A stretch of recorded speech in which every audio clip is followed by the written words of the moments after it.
My loving brothers and sisters, Queridos irmãos e irmãs, obrigado por suas orações em meu favor. Eu senti isso. A doutrina da Igreja de Jesus Cristo dos Santos dos Últimos Dias centraliza-se na família. Algo essencial para a nossa doutrina sobre a família é o templo. As ordenanças lá recebidas nos permitem retornar como famílias eternas à presença de nosso Pai Celestial. Até a Conferência Geral de abril de 2025, o presidente Russell M. Nelson havia anunciado a construção de 200 novos templos. Ele amava anunciar novos templos ao final de cada conferência geral. E todos nos alegrávamos com ele. No entanto, com o grande número de templos que estão, neste momento, nas fases iniciais de planejamento e construção, é apropriado que desaceleremos o anúncio de novos templos. Portanto, com a aprovação do Quórum dos 12, não anunciaremos nenhum novo templo nesta conferência. Neste momento, continuaremos a providenciar ordenanças do templo aos membros da igreja em todo o mundo. Também informaremos quando e onde anunciaremos a construção de novos templos.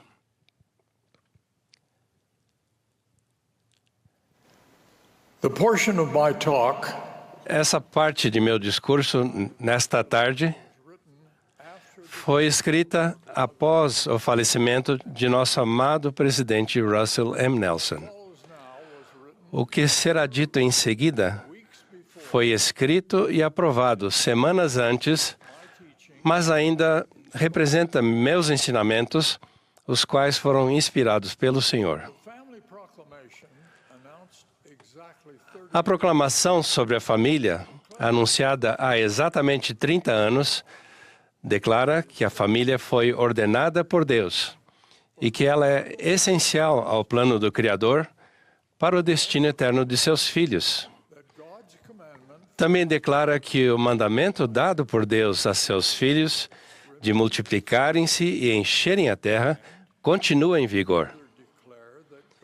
E declaramos também que Deus ordenou que os poderes sagrados de procriação sejam empregados somente entre homem e mulher legalmente casados. O então Elder Russell M. Nelson ensinou à audiência na BYU: a família é fundamental no plano de Deus. Na verdade, um dos propósitos do plano é exaltar a família. A Igreja de Jesus Cristo dos Santos dos Últimos Dias é muitas vezes conhecida como uma igreja centralizada na família, e ela realmente é. Nosso relacionamento com Deus e o propósito de nossa vida mortal são explicados em termos da família. O Evangelho de Jesus Cristo é o plano de nosso Pai Celestial para o benefício dos filhos espirituais dele. Podemos realmente dizer que o plano do Evangelho nos foi ensinado pela primeira vez em um conselho de uma família eterna. Está sendo aplicado por meio de nossa família eterna, terrena, e seu destino é o de exaltar os filhos de Deus em famílias eternas. A despeito do contexto doutrinário, há oposição.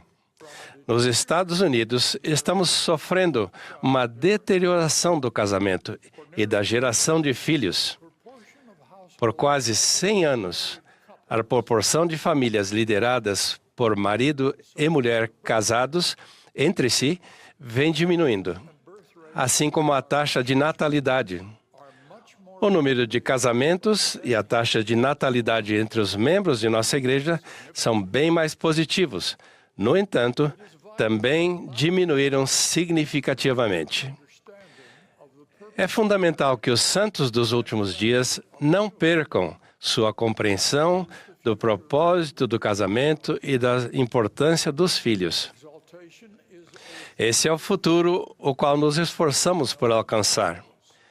A exaltação é um assunto de família, ensinou o presidente Nelson.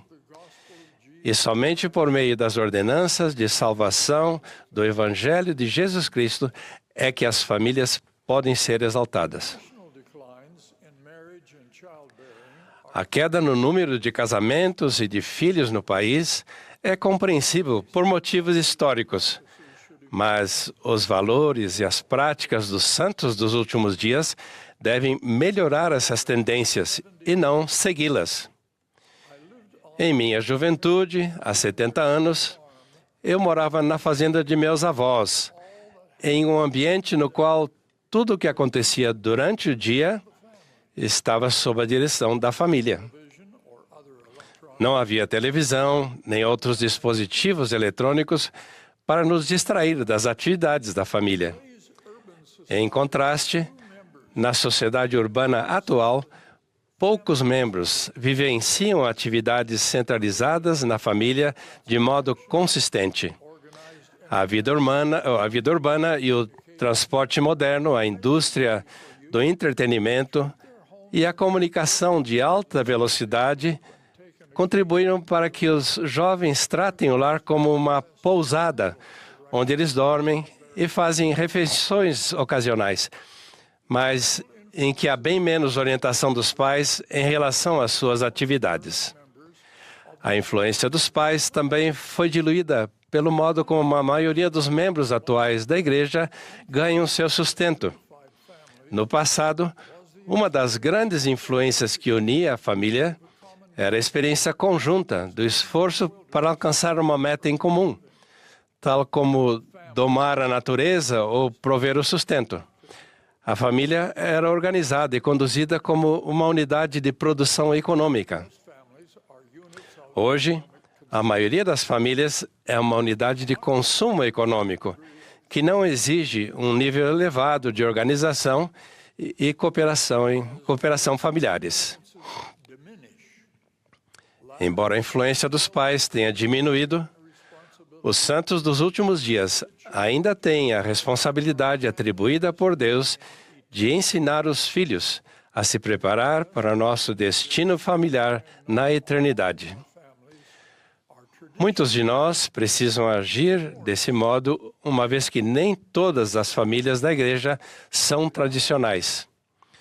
O divórcio, a morte e a separação são reais. Vivenciei uma situação dessas na família na qual fui criado. Meu pai morreu quando eu tinha 7 anos de idade.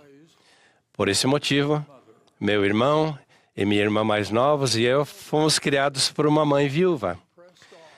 Em uma situação extremamente difícil, ela prosseguiu com firmeza. Estava sozinha e desamparada, mas nos guiou, ensinando-nos vigorosamente a doutrina da igreja restaurada.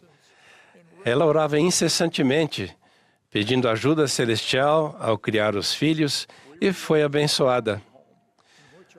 Fomos criados em um lar feliz, no qual nosso pai falecido era sempre uma presença real. Ela nos ensinou que tínhamos um pai e que ela teve um marido e que sempre seríamos uma família graças ao casamento deles no templo. Nosso pai estava apenas temporariamente distante porque o Senhor o chamara para realizar outro trabalho. Sei que muitas outras famílias não são tão felizes, mas toda mãe que cria os filhos sozinha pode ensinar sobre o amor de um Pai Celestial e sobre as bênçãos de um casamento no templo. Vocês também podem fazer isso.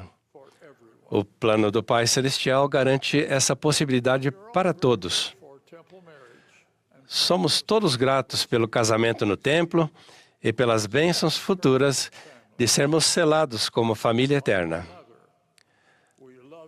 Tal como minha mãe, adoramos citar a promessa feita por Leí a seu filho Jacó de que Deus consagrará tuas aflições para teu benefício.